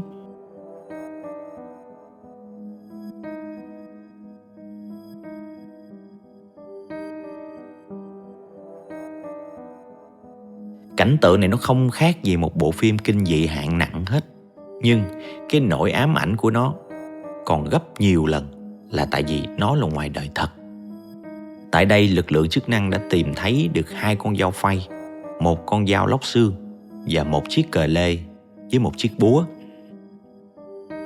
Phía pháp y sau khi xét nghiệm đã nhận định rằng các vết cắt chặt này rất gọn ghẽ, kẻ thủ ác chắc chắn hiểu rõ về cơ thể người. Dựa vào các vết thương có thể nhận định như sau. Hung thủ đầu tiên là dùng búa để tấn công 2 nạn nhân, nhưng chỉ làm cho họ ngất xỉu. Sau đó là dùng dao tác động trực tiếp vào bụng. Đây mới là vết chí mạng. Tiếp theo là kéo vào nhà tắm để tiến hành phân chia. Sau đó là lau dọn hiện trường. Kẻ thủ ác là ai? Có thâm thù đại hận gì mà tàn nhẫn như vậy? Hóa ra không phải ai xa lạ hết các bạn, mà là người có liên quan đến 2 nạn nhân này. Để hiểu rõ câu chuyện này, chúng ta phải bắt đầu từ lời khai của người báo án là con trai út của 2 nạn nhân này, tức là anh Trang Văn Hội và vợ của anh ta là Lý Lệ Hoa. Họ đã phải trải qua những giây phút cực kỳ đáng sợ. Cái quá trình này, nếu các bạn đặt mình vào vị trí của 2 vợ chồng người con này thì cái cảm giác nó không khác gì phim hình sự ngập thở hết các bạn. Khi người ta phải đối mặt với kẻ sát nhân thì phải làm cái gì đây? Lời kể của 2 vợ chồng người con út cũng là người báo án như sau. Vào chiều ngày 29 tháng 8 năm 86, Trang Văn Hội cùng với vợ là Lý Lệ Hoa chuẩn bị qua nhà cha mẹ, tức là ông bà Trang, để thu dọn hành lý. 2 ngày nữa thôi là ngày 31 tháng 8, ông bà Trang sẽ ra sân bay và bay sang Argentina, sống cùng với con trai cả và con gái thứ bên đó. Lúc 2 vợ chồng Trang Văn Hội đến nhà của cha mẹ thì cổng lúc này đã đóng. Bấm chuông hoài mà không thấy cha mẹ ra mở cửa. Căn nhà này nó có 2 lớp cửa. Một lớp cửa sắt ở bên ngoài, lớp bên trong là cửa gỗ. Trang Văn Hội mới để ý kỹ lại thì hình như là cửa sắt không có khóa. Mở cửa sắt ra thì thấy cửa gỗ nó có khóa, không mở được. Đã vậy, ở trên cửa còn dán một mảnh giấy có nội dung là: cha mẹ tôi sẽ sang Argentina vào ngày kia, nên hôm nay về miền Nam để tạm biệt họ hàng. Thứ lỗi không thể tiếp đón. Ký tên Trần Dận Quy. Trần Dận Quy là con rể của ổng bả đó các bạn, là chồng của người con gái Thứ đang sống ở Argentina đó. Hai vợ chồng Văn Hội và Lý Lệ Hoa lúc này cũng hơi bối rối. Tại mấy ngày nay hai vợ chồng gọi điện thường cho cha mẹ lắm, mà đâu có nghe đến chuyện là cha mẹ sẽ đi thăm họ hàng gì đâu. Tự nhiên bây giờ lại kêu đi về miền Nam gấp như vậy. Với lại rõ ràng mới hồi trưa họ hẹn hai vợ chồng là chiều qua uống trà, còn dặn là tụi bay trước khi qua nhớ ghé Thạch Lâm để mua cái món chân giò heo và bánh trôi mang qua đây. Hai cái món này là ông bà Trang đều thích hết. Dặn kỹ như vậy, vậy mà tự nhiên bây giờ đột ngột đi miền Nam gấp luôn là sao? Rồi thêm ông anh rể Trần Dận Quy, sao tự nhiên bữa nay ổng lại qua đây? Ổng qua thăm cha mẹ rồi cha mẹ nhờ ghi tờ giấy thông báo giùm, hay là ổng đi cùng với cha mẹ xuống miền Nam luôn? Càng nghĩ thì lại càng rối, nhưng mà cũng không biết làm sao hết. Hồi trước cha mẹ của Trang Văn Hội có đưa cho anh cái chìa khóa nhà, nhưng mà mấy tháng trước thì lại làm mất rồi, cho nên bây giờ không thể tự mở cửa vào nhà được. Bởi vậy hai vợ chồng người con út mới đành ngậm ngùi mà đi về. Về tới nhà mình rồi, tới giờ ăn tối ăn xong luôn rồi, mà đầu óc của cái cậu con út này vẫn cứ nghĩ ngợi và cứ thấy nó lấn cấn sao, cho nên mới bàn chuyện với vợ. Thì cả hai đều thấy cái chuyện này nó quá khó hiểu, cho nên đã thực hiện rất là nhiều cuộc gọi qua nhà của cha mẹ, nhưng mà không ai bốc máy hết. Cứ cách một chút gọi, cho đến 10 giờ 30 phút tối thì gọi thêm một cuộc nữa, thì tự nhiên có người nghe máy. Nhưng mà cái giọng ở đầu dây bên kia không phải là giọng của cha mẹ anh, tức là ông bà Trang đâu, mà là giọng của anh rể Trần Dận Quy. Trang Văn Hội mới hỏi anh rể là anh có đi cùng cha mẹ em không? Sao cha mẹ em chưa có về nữa? Thì trước cái câu hỏi này, cái người anh rể tên Trần Dận Quy mới trả lời là cha mẹ đang ở miền Nam mà. Rồi ngày kia bay thẳng qua Argentina luôn. Ổng bả nhờ anh qua dọn dẹp lại nhà cửa. Bây giờ anh đang bận lắm, có gì nói chuyện sau nha. Nói xong là cúp máy ngang luôn. Cái cuộc hội thoại nó chỉ có nhiêu đó thôi. Nhưng mà hai vợ chồng người con út Trang Văn Hội cảm thấy nó rất có vấn đề, có gì đó không đúng. Người vợ chính là người đặt vé cho cha mẹ để bay sang Argentina mà. Cái điểm khởi hành là sân bay quốc tế Đài Bắc Tưởng Giới Thạch, đặt tên theo lãnh tụ Trung Hoa Dân Quốc thời đó các bạn. Ông này là ông có nguyên cái nghĩa địa tượng mình đã từng kể rồi đó. Bây giờ thì cái sân bay này gọi là sân bay quốc tế Đào Nguyên. Thì chỉ mới đặt vé thôi, chứ chưa lấy vé nữa. Hai vợ chồng định là ngày 31 đưa cha mẹ ra sân bay rồi lấy vé luôn cho nó tiện. Ở cái thời đó mua vé máy bay nó khó hơn bây giờ các bạn. Ai mua vé hay đặt vé giùm không cần biết, nhưng mà ai là người đặt thì người đó phải cầm chứng minh nhân dân tới để nhận vé. Chứ không phải như bây giờ là mình sẽ có cái mã quy code rất là tiện lợi, chỉ cần đúng cái là lấy được vé đâu. Có nghĩa là ông bà Trang không thể tự lấy vé máy bay được, mà bắt buộc phải có con dâu là Lý Lệ Hoa tới để trực tiếp tại quầy lấy vé. Vậy thì không có cách nào mà ông bà Trang có thể đi Argentina được, vé đâu mà đi. Vậy mà sao ông anh rể Trần Dận Quy lại nói là cha mẹ sẽ bay thẳng qua Argentina? Thêm nữa, trước đây ông bà Trang có hứa là khi đi qua bển định cư sẽ giao lại cái căn nhà này cho vợ chồng đứa con út Trang Văn Hội và Lý Lệ Hoa. Vậy mà bây giờ lại nhờ anh rể Trần Dận Quy qua để mà dọn dẹp. Giao cho ai thì để người đó dọn chứ. Càng nghĩ thì lại càng thấy bất hợp lý. Cho nên hai vợ chồng quyết định, dù là bây giờ là hơn nửa đêm rồi, cũng quyết định sang nhà cha mẹ một lần nữa. Qua tới nơi, tất nhiên là cửa vẫn đóng. Hai vợ chồng bấm chuông, thì vài phút sau, cửa mở. Cái người mở cửa không ai khác chính là anh rể Trần Dận Quy. Lúc đó thì Trần Dận Quy mặc trên người chiếc áo ba lỗ và quần đùi đổi nhà bình thường thôi. Có điều, hai con mắt của Trần Dận Quy lúc đó nó đỏ ngầu à. Trần Dận Quy hỏi hai vợ chồng là sao trễ rồi còn qua làm chi nữa. Anh nói là anh dọn dẹp giùm cho cha mẹ là anh đi về mà. Không khó để nhận ra là cái người anh rể này đang có cái sự khó chịu. Trang Văn Hội, đứa con út thì tính ít nói, gặp cái tình cảnh này thì lại càng thêm lắp bắp nữa. Nhưng mà Lý Lệ Hoa vợ của anh thì nhanh nhạy hơn, cho nên đã đỡ lời là do trời nóng quá tụi em không ngủ được, cho nên qua coi có gì phụ anh được không, chứ để mình anh làm sợ anh cực. Cô nói xong câu đó lại bồi thêm hỏi anh rể là ở nhà có pha trà không, tự nhiên em thấy khát nước quá. Trần Dận Quy thì vẫn cái vẻ khó chịu đó, nhưng nói là anh không có pha trà, mấy đứa muốn uống thì vô pha đi. Nói xong thì Trần Dận Quy quay người đi vô, rồi thả người lên cái ghế sofa trong cái vẻ rất là mệt mỏi, mà mắt thì cứ nhìn chằm chằm hai vợ chồng. Cái lúc vào trong thì Trang Văn Hội nhìn thấy ở trên tường nó có những cái đốm nhỏ li ti màu đỏ, nhìn giống như là máu vậy. Cho nên mới buộc miệng hỏi là cái gì dính trên tường ghê quá vậy anh rể. Thì anh rể Trần Dận Quy mới nói là anh đập mũi thôi, không có gì đâu. Sau cái câu trả lời đó thì đột nhiên không ai nói với ai câu nào nữa. Cái không khí dần dần nó căng thẳng hơn. Cái việc cha mẹ đang không rõ tông tích, trên tường thì có vết máu, cái hành động của ông anh rể thì nó kỳ quái quá. Lý Lệ Hoa dường như cảm thấy được là nếu mà cứ để tình hình này tiếp tục sẽ không ổn, cho nên vội kéo chồng ngồi xuống rồi hỏi du dơ mấy câu, rồi nói là để đi pha trà uống nước. Và nhờ vậy mà tình hình nó có vẻ được dịu xuống một chút. Trong lúc uống trà thì Trần Dận Quy ngồi hút thuốc, rồi đột nhiên hắn tỏ ra giận dữ đột ngột luôn, rồi sổ ra một tràng oán trách. Nào là cha mẹ thật là thiên vị, lúc nào cũng binh vực anh cả. Anh cả tức là chỉ người con trai đang định cư bên Argentina của ông bà Trang á các bạn.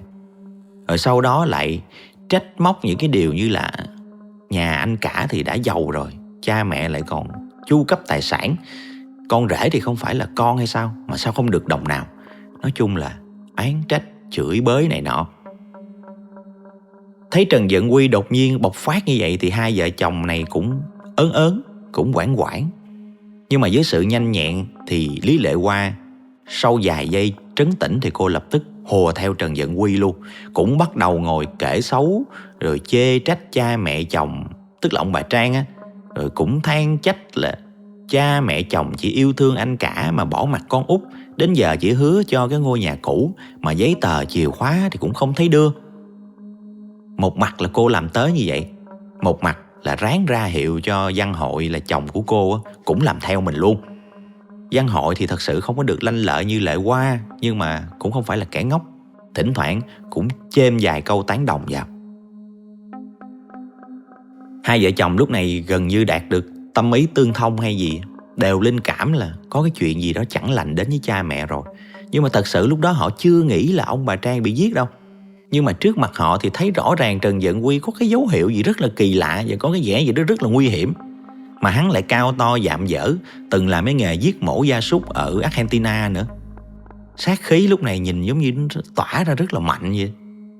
Hai vợ chồng cũng phải hùa theo, chê trách cha mẹ mình, với mục đích là xoa dịu Trần Dận Quy, đồng thời là kéo dài thời gian để tìm cách tìm hiểu cái thông tin của cha mẹ mình. Không ngờ cái cách hùa theo nói xấu phụ nó lại rất là hữu hiệu, khiến cho Trần Dận Quy trở nên phấn khích hơn và tiếp tục cái chủ đề chê bai, trách móc. Trong lúc mà đang nói chuyện thì Lệ Hoa mới lấy cớ là đi toilet để thám thính. Khi mà cô đi vào toilet thì nhìn thấy cái sàn gạch nhà tắm tuy nó sạch, nhưng mà các đường ron gạch nó vẫn ánh lên cái màu đỏ. Cô đủ thông minh để nhận ra nó là máu thấm chưa được chà sạch hết. Cô nhìn qua phòng ngủ của ông bà Trang. Lúc này thì cửa nó đang đóng kín rồi, nhưng mà khi tới gần, đứng ngay sát thì từ cái khe cửa nó toát ra cái mùi máu rất là tanh. Phải nhiều máu lắm nó mới có mùi như vậy. Lệ Hoa đã đoán ra cái tình hình kinh hoàng lúc này rồi. Nhưng mà cái khúc này mà cổ hét toáng lên là cả đám ăn cám hết. Cổ mới đi rửa mặt, ráng lấy lại bình tĩnh, rồi trở ra phòng khách tiếp tục câu chuyện và suy nghĩ cách để thoát ra báo cảnh sát. Ở trong thời gian đó thì có tài liệu nói là Lệ Hoa đã báo cho chồng mình biết cái sự việc mà mình biết bằng cái cách là dùng ngón tay để mà vẽ ám hiệu lên đùi của chồng. Có tài liệu thì nói là cô lấy cớ để gọi chồng vào trong nhà bếp rồi nói rõ sự thật. Nhưng cũng có tài liệu nói rằng Lệ Hoa không nói cho chồng biết cái chuyện đó. Vì cô biết tính cách của chồng mình, anh ta sẽ không giữ được bình tĩnh khi mà biết rõ sự thật kinh hoàng như vậy. Bản thân mình thì thấy cái tài liệu, cái giả thiết thứ ba nó đáng tin hơn. Vì cái cách mà viết lên đùi thì nó giống như phim quá, ở ngoài đời khó thực hiện được lắm. Còn ở trường hợp 2, tức là Lệ Hoa lấy cớ đi vô bếp rồi nói sự thật cha mẹ bị giết cho ảnh biết á, thì thật sự ra về mặt tâm lý con người các bạn, khi mà biết cha mẹ mình bị sát hại vậy và đang nằm ngay trong cái căn phòng ngủ kia, thì một đứa con ruột lại là đàn ông thì khó mà bình tĩnh mà đi ra nói chuyện bình thường được lắm. Với lại trong bếp lúc nào nó cũng nhiều đồ chơi, cho dù cái tên kia nó có cao to vạm vỡ, mình cầm đồ chơi vô tự nhiên mình tự tin hơn nhiều. Nó khó mà bình tĩnh được để mà ra tiếp tục nói chuyện như bình thường lắm. Tiếp tục câu chuyện thì ba người họ lại nói chuyện một lúc nữa thì tới 4 giờ sáng rồi. Lệ Hoa đột nhiên nói là cô đói bụng quá, muốn vô làm đồ ăn sáng sẵn làm cho cả nhà ăn luôn, rồi sẵn cô sẽ dọn dẹp rồi đi đổ rác. Thì cái đó là cái chuyện thường ngày của những gia đình thôi. Cái hành động này lúc này nó lại trở nên khá nguy hiểm, bởi vì dễ bị nghi ngờ lắm. Tuy nhiên thì không ngờ là sau khi nói chuyện giải tỏa được xong thì Trần Dận Quy có vẻ như là không có nghi ngờ gì hết, mà còn chỉ về phía túi rác, nói là cô đi dọn đi, rồi nấu ăn, anh cũng đói. Sau đó quay qua nói chuyện tiếp với lại Văn Hội. Cơ hội là đây rồi. Lệ Hoa vào bếp dọn dẹp nhanh gọn, lát sau xách cái túi rác bước ra phòng khách rồi ra cửa. Cô ra ngoài được rồi, nhưng mà đầu óc thì không ngừng suy nghĩ. Nếu mà đi quá lâu thì Trần Dận Quy sẽ nghi ngờ và có thể sẽ bỏ trốn hoặc là gây hại cho chồng của cô. Mà điện thoại công cộng thì các tiệm tạp hóa phải trời sáng người ta mới mở cửa. Nên cô dự tính là gặp bất cứ ai trên đường, cô cũng sẽ nhờ họ báo cảnh sát. Còn mình thì sẽ mau chóng quay trở lại để tránh bị nghi ngờ. Trước đó cô đã chọn là 4 giờ sáng để lấy cớ đi đổ rác, là bởi vì xe đổ rác thường đi vào giờ này sẽ giúp cho cô tăng khả năng gặp người ở ngoài đường hơn. Phải công nhận là Lý Lệ Hoa rất thông minh và bản lĩnh. Quả thật, cô vừa bước ra cửa, đi dội được mấy bước thì đã thấy xe rác đang chạy tới. Và còn mừng hơn nữa là đằng sau cái xe rác đó vô tình có chiếc xe tuần tra của cảnh sát luôn. Không còn gì là mừng hơn cái cảm xúc lúc này nữa. Cô đã vội vàng báo tình hình cho 3 cái viên cảnh sát ở trên xe tuần tra biết. Thì họ lập tức cùng cô tiếp cận ngôi nhà 131 này. Lúc đó thì Trần Dận Quy vẫn còn đang say sưa hút thuốc nói chuyện với Văn Hội. 3 cảnh sát ập vào kiểm soát tình hình. 1 cảnh sát thì ở lại phòng khách, 2 cảnh sát kiểm tra xung quanh ngôi nhà. Lúc này thì Lệ Hoa cùng với người chồng chạy lên chỗ phòng ngủ của ông bà Trang, đập cửa xông vào. Thì một cái mùi tanh lợm giọng nó bốc lên. Văn Hội tới gần các chiếc túi du lịch, mở cái kéo khóa ra, thì lập tức hét lên kinh hãi. Ở trong đó là những mảnh thi thể của ông bà Trang. Sau tiếng hét thất thanh thì cả 3 cảnh sát chạy lên và yêu cầu mọi người đừng có ai đụng vô những cái thứ đó hết, để tránh làm xáo trộn hiện trường và đỡ Lệ Hoa đang ngất xỉu dậy. Khi mà thấy cái cảnh tượng kinh hoàng như vậy thì cô ngất xỉu luôn. Và ngay lúc đó thì họ chợt nhận ra là vậy thì ai đang canh giữ Trần Dận Quy ở dưới đây? Quay ngược trở ra thì hắn đã không còn ở đó nữa, chỉ còn cái ghế sofa thôi. Hắn đã trốn thoát ngay trong khoảnh khắc này rồi.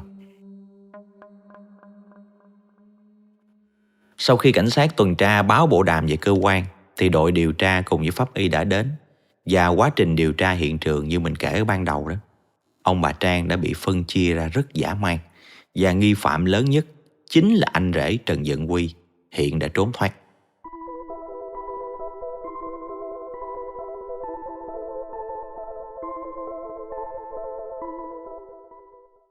Một lượng lớn cảnh sát sau đó đã được phân công chia ra để tìm kiếm nghi phạm Trần Dận Quy.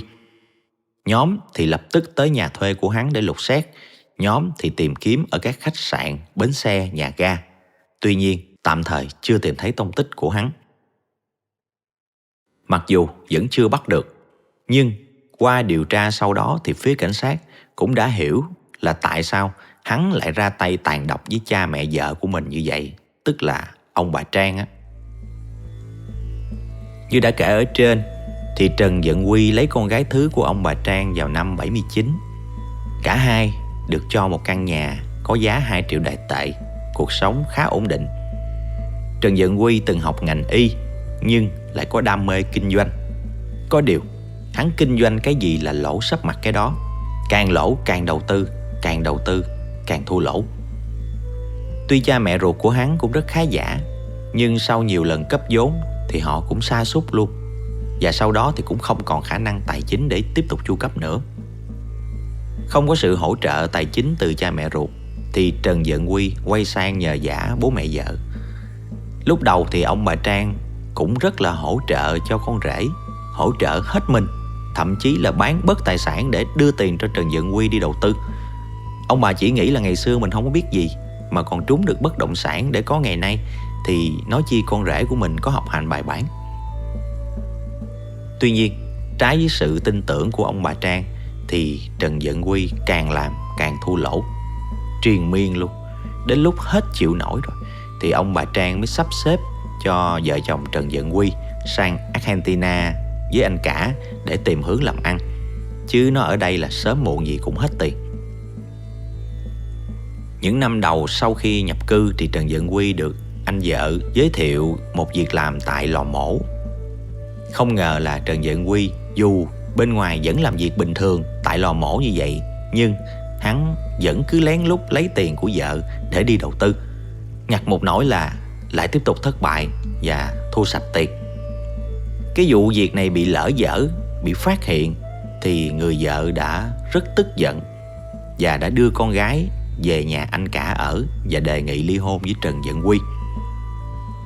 Mặc dù việc ly hôn lúc đó vẫn chưa diễn ra, nhưng Trần Dận Quy đã sạch túi rồi, không thể tiếp tục sống với đồng lương ở trong lò mổ đó được, trong khi đam mê khởi nghiệp trở thành ông chủ lớn vẫn còn đang nung nấu rất là mạnh mẽ trong lòng hắn. Trần Dận Quy quyết định là trở về Đài Loan vào đầu tháng 5 năm 1986. Một mặt hắn xin làm hướng dẫn viên du lịch cho người Argentina tại một công ty du lịch ở Đài Bắc. Một mặt thì xin tiền cha mẹ đẻ và cha mẹ vợ để tiếp tục đầu tư. Với đủ thứ lý do to lớn, nhưng mà cuối cùng cũng bất thành. Cha mẹ ruột thì không còn khả năng giúp. Cha mẹ vợ, tức là ông bà Trang á, thì lại càng không giúp nữa. Tuy nhiên họ không có nói thẳng mà viện lý do là cha mẹ đã không có còn tiền rồi, giờ chỉ còn có căn nhà 131 này thôi, chẳng lẽ lại bán luôn thì ở đâu. Đến sau này thì ông bà Trang đã quyết định là sẽ định cư tại Argentina để tránh cái sự phiền nhiễu này. Nhưng căn nhà 131 lại để lại cho vợ chồng đứa con út là Trang Văn Hội và Lý Lệ Hoa. Nên đây có thể là lý do dẫn đến sự căm phẫn của Trần Dận Quy bị đẩy lên tới đỉnh điểm, và hắn đã ra tay sát hại ông bà Trang ngay trước khi họ kịp rời khỏi căn nhà này. Hiện tại thì phía cảnh sát nhận thấy Trần Dận Quy đã bỏ trốn trong cái tình trạng áo ba lỗ, quần xà lõn. Nơi ở và tài khoản ngân hàng đã bị cảnh sát phong tỏa rồi. Hắn không thể nào trốn đi đâu xa và lâu được. Ở bờ ở bụi thì có thể, nhưng ăn uống thì vẫn phải cần tiền chứ.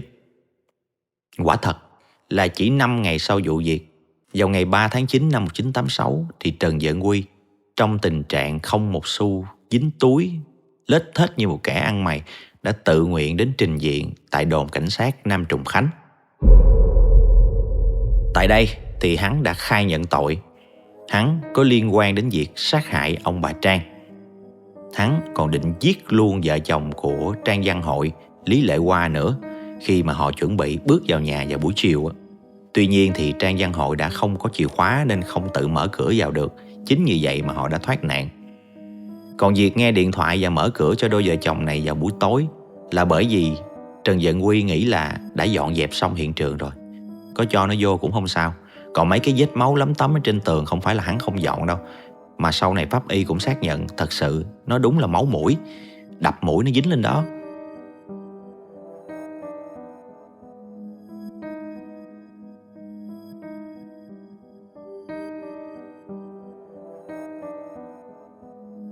Trần Dận Quy dự định là cứ tiếp chuyện hai vợ chồng thằng em vợ này như bình thường.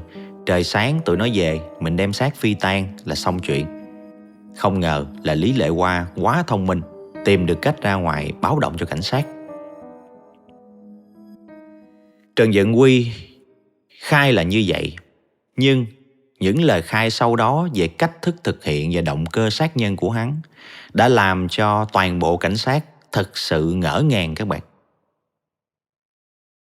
Hắn nói rằng động cơ không phải là vì tiền, mà hắn được lệnh từ một ông trùm của một tổ chức ở Nam Mỹ là phải sát hại ông bà Trang. Tổ chức đã cử một người họ Vương, cũng thuộc tổ chức Nam Mỹ, nhưng hoạt động chính trị tại Đài Bắc, gọi là Tổ chức Đài Loan Độc Lập, đến hỗ trợ hắn để trừ khử ông bà Trang. Và chính kẻ họ Dương này mới là người trực tiếp ra tay sát hại và phân chia ông bà Trang ra, còn hắn chỉ hỗ trợ dọn dẹp hiện trường thôi. Hắn còn nói rằng hắn biết rất rõ các vụ việc chống đối chính quyền Đài Loan, thậm chí còn tham gia vào cuộc ám sát một quan chức Đài Loan ở Brazil nữa. Có thật sự là ghê như vậy không? Có phải là đằng sau cái chết của ông bà Trang là một bí mật chính trị gì hay không? Hay thằng Quy này nó bị khùng? Thật ra đó các bạn, ở cái thời điểm này, Đài Loan đang nằm trong thời kỳ thiết quân luật kéo dài 38 năm. Mình đã có nói nhiều về cái thời kỳ này trong các kỳ án cũ của Đài Loan. Hôm nay mình chỉ nói sơ lại cái ý chính. Cái giai đoạn này gọi là khủng bố trắng, là giai đoạn truy quét phe đối nghịch của chính quyền Trung Hoa Dân Quốc, đứng đầu là Tưởng Giới Thạch. Hiểu nôm na là bất kể ai, tầng lớp nào, trong nước hay ngoài nước, mà bị cho là đối nghịch đều phải bị lụm hết. Không chỉ lụm một, mà phải lôi ra cả tổ chức đứng sau, coi nó là một cái nhiệm vụ tối quan trọng trong cái giai đoạn này của Trung Hoa Dân Quốc. Chính vì vậy mà có một số tù nhân có đầu óc đã lợi dụng vào cái điều này để mà kéo dài cái sự sống của mình trong tù. Bọn họ sẽ khai rằng mình bị cái nhóm phản động này, cái nhóm lưu vong kia chỉ đạo, làm cái này làm cái kia. Phía chính quyền buộc phải khai thác, xác minh những cái tổ chức phản động mà cái bọn đó nó khai. Nhờ vậy mà thay vì phải đem đi tử hình liền, thì cái nhóm tử tù này sẽ lại tiếp tục được sống để phục vụ cho công tác khai thác và tìm ra cái tổ chức đứng sau. Còn cái chuyện nó khai thiệt khai giả là chưa biết, vẫn cứ phải đi xác minh. Trần Dận Quy cũng xuất thân từ trí thức, cho nên hắn biết rõ cái mánh khóe lách luật này. Và hắn càng có cơ sở trong cái lời khai của mình khi nói rằng tổ chức đứng sau hắn ở Nam Mỹ. Và thật sự thì hắn đã từng ở Argentina một thời gian. Vì vậy, dù có nghi ngờ là thằng này nó xạo, thì cảnh sát vẫn buộc phải điều tra và xác minh. Và hắn sẽ được sống thêm một thời gian nữa. Còn được sống là còn có cơ hội. Vào khoảng 1 tháng sau, thì phía cảnh sát đã tìm ra rất nhiều dữ kiện để chứng minh là Trần Dận Quy đang dối trá. Họ nhận ra rằng những cái tên trong danh sách của tổ chức mà hắn khai ra, tại hắn nói hắn là người trong tổ chức, thì dĩ nhiên mày phải biết tên của mấy thằng trong tổ chức giống mày chứ. Và Trần Dận Quy đã khai ra rất nhiều cái tên, nhưng xác minh lại thì những cái tên đó toàn là những cái tên đã từng được báo chí đăng trước đây khi mà cảnh sát triệt phá các tổ chức phản động. Rồi các kế hoạch nói là tổ chức giao cho hắn thực hiện này nọ thì cũng là những kế hoạch đã được thông tin trên báo chí trước đây. Ngay cả cái tên họ Vương mà hắn nói là người trực tiếp ra tay với ông bà Trang cũng là một cái gì đó rất mờ ảo như một làn sương vậy đó. Không có bất kỳ một dữ kiện nào chứng minh là cái người họ Vương này có tồn tại hết. Rồi cho dù là có cái tổ chức Đài Loan độc lập gì đó đứng sau đi, thì lý do gì phải khử ông bà Trang? Ông bà nắm giữ cái bí mật gì, liên quan gì đến chính trị, vân vân. Trần Dận Quy thì cứ khăng khăng nó là chỉ thị tuyệt mật, hắn không được biết, chỉ biết là phải thực hiện cái mệnh lệnh của tổ chức giao thôi. Cứ đóng phim bí hiểm vậy hoài các bạn. Cuối cùng thì cảnh sát kết luận tất cả những lời khai về tổ chức đứng sau này nọ của Trần Dận Quy đều là bịa đặt, mục đích là để trì hoãn và giảm nhẹ tội lỗi của mình thôi. Tuy là cảnh sát đã kết luận như vậy, và trong phiên tòa đầu tiên Với phiên tòa thứ hai thì Trần Dận Quy đã bị kết án tử hình. Nhưng ở phiên tòa thứ ba thì thật bất ngờ là Viện Kiểm sát Đài Bắc lại cho rằng vẫn cần điều tra thêm để xác minh xem Trần Dận Quy có thật sự là đồng phạm và thuộc tổ chức nào hay không. Và thế là thay vì đem hắn ra pháp trường thì Trần Dận Quy lại tiếp tục được giam lại. Và đây lại là một sai lầm của cảnh sát. Lúc 2 giờ sáng ngày 21 tháng 10 năm 87, Trần Dận Quy cùng với mấy thằng bạn tù mới quen đã cùng nhau lập kế hoạch và vượt ngục thành công. Cảnh sát đã bị xã hội báo chí chửi te tua 2 lần để xổng tên sát nhân máu lạnh. Rất may là ngay sau đó cảnh sát đã bắt lại được Trần Dận Quy. Mà cái cách bắt lại nó cũng ngộ lắm các bạn. Ở cái lần tự thú trước thì hắn khai với cảnh sát là lúc hắn bỏ trốn, hắn tìm đến nhà người yêu của hắn. Cô này có họ Ngô. Cô Ngô thì quen biết hắn ở trong vũ trường. Lúc đó cảnh sát chẳng biết cô Ngô này là ai hết trơn. Lúc hắn khai thì mới tìm hiểu mới biết thôi. Lần này hắn vượt ngục, cảnh sát đoán là cũng như lần trước thôi, hắn sẽ không một xu dính túi, thế nào cũng phải đến nhà cô Ngô, người yêu cũ ở vũ trường của hắn, để nhờ sự giúp đỡ. Cho nên đã cho cảnh sát mai phục ở đây. Và quả thật sau một thời gian trốn chui trốn nhủi, đói khát cực độ, hắn đã tìm tới nhà cô Ngô thật và bị bắt gọn luôn. Cảnh sát khỏi truy tìm gì luôn. Thằng này nó bị sao. Sau khi bị bắt về, để tránh đêm dài lắm mộng, tòa án tối cao đã bác bỏ yêu cầu xét xử lại, cứ y án mà thi hành.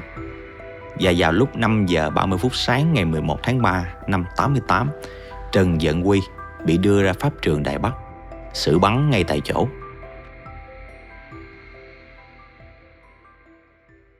Vụ án này đã kết thúc như vậy. Đến giờ người ta vẫn thắc mắc là Trần Dận Quy bỏ tim gan của ông bà Trang vào nồi cơm nấu chín để làm gì. Hắn có định ăn hay không thì sẽ mãi mãi là bí ẩn. Nhưng dù có hay không thì hắn vẫn là hiện thân của loài quỷ dữ. Những hành động, những suy nghĩ của hắn không phải là của con người. Trần Dận Quy đã bị xử tử. Tuy nhiên cuộc sống của gia đình họ Trang sau đó đã trở nên rất là bi thảm. Người anh cả và người chị gái thứ hai thì thề không bao giờ trở về Đài Loan nữa. Người em út Trang Văn Hội thì u uất đến trầm cảm nặng, đau khổ triền miên, rồi bị tâm thần luôn.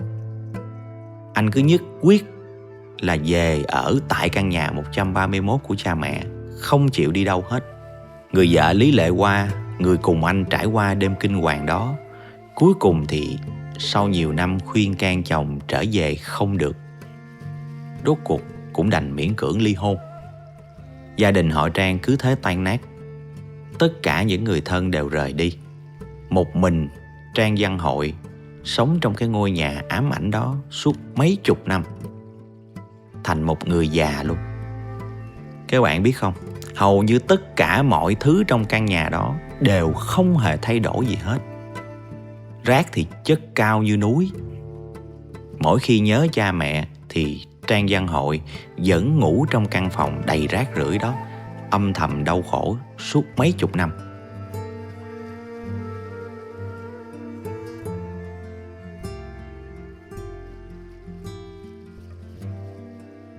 Hai cái vụ án ngày hôm nay mình đã kể xong. Ngoài một số đặc điểm chung về sự tàn ác trong hành động của hung thủ, thì mình cũng có chú ý tới hai nhân vật nữ của cả hai vụ. Họ có cái sự lanh lợi và bình tĩnh rất là tốt, và nó đã giúp cho họ thoát thân. Ở vụ án thứ nhất thì cô gái trẻ họ Phan đi xin việc đã không đi một mình. Khi bị sàm sỡ thì cô đã biết nghi binh, giả bộ chiều theo, và khi kéo được quần của Lâm Hiền Quân xuống, cô đã tạo ra được một cơ hội để bỏ chạy ra ngoài và hô quán. Và sau đó bạn trai cô đã tiếp ứng. Đây là một pha xử lý chuẩn sách giáo khoa các bạn. Còn Lý Lệ Hoa trong cái vụ án thứ hai thì phải nói là ngoài cái sự lanh lẹ, cô còn có một cái bản lĩnh rất là dữ dội. Lúc nãy khi các bạn nghe mình kể đoạn đó, nếu các bạn thử đặt mình vào vị trí cô ấy, xem có thể bình tĩnh được như vậy hay không. Cô không chỉ thoát thân mà còn nghĩ cách để quay trở lại kịp, để kẻ thủ ác không thể bỏ trốn và chồng cô cũng không bị làm hại. Phải thật sự bản lĩnh thì mới có thể xử lý như vậy được, đúng không các bạn? Trong nhiều vụ án liên quan đến nạn nhân là nữ, mình cũng có hay nói, trong những trường hợp không mong muốn như vậy, hãy cố gắng hết sức bình tĩnh, xác định tính mạng là quan trọng nhất. Không nên im lặng hoặc là chống đối liền đâu. Bình tĩnh, thương lượng, kéo dài thời gian, chờ cho đối phương sơ hở là mình bỏ chạy tẩu thoát, rồi kêu cứu. Đó là một trong những kỹ năng thoát hiểm đó các bạn. Và ở trong túi xách của các bạn nữ thì cũng nên có vài món để tự vệ ha, để phòng thân. Nhưng mà các thứ như là roi điện hay là bình xịt cây ở Việt Nam thì nó là công cụ hỗ trợ, không phải ai cũng được sử dụng. Ở nước ngoài thì dễ hơn. Tuy nhiên, có một số loại như là bình xịt nước hoa, keo xịt tóc, hoặc là như cái bình xịt Salon Pass như vậy nè các bạn, nó cũng khá là ok ha. Trong cái tình huống cấp bách có thể sử dụng để mà tăng cái phần trăm thoát hiểm. Nhà thuốc nào cũng có bán hết các bạn. Mình cũng có để link cho các bạn tham khảo. Mua cái loại Z-Ray giống vậy nè các bạn. Vừa dùng khi mà đau mỏi cơ, bong gân này nọ, vừa có thể tự vệ nha. Xịt nó rất là mạnh á. Trúng mắt một cái là không thấy đường luôn á. Với lại cái chai này nó được có một cái là nó không có cái nắp. Lấy ra một cái là xịt được luôn. Chứ có nắp thì trong lúc hoảng loạn sợ các bạn không mở được đấy chứ. Rồi lại phải nhờ cái thằng hung thủ nó mở nắp giùm thì cũng hơi ngại. Ok, câu chuyện ngày hôm nay đến đây thôi. Các bạn có thấy hay hay không thì nhớ comment cho mình biết nha. Chúng ta sẽ gặp lại nhau ở những câu chuyện kỳ án tiếp theo. Còn bây giờ thì xin chào tạm biệt và xin hẹn gặp lại.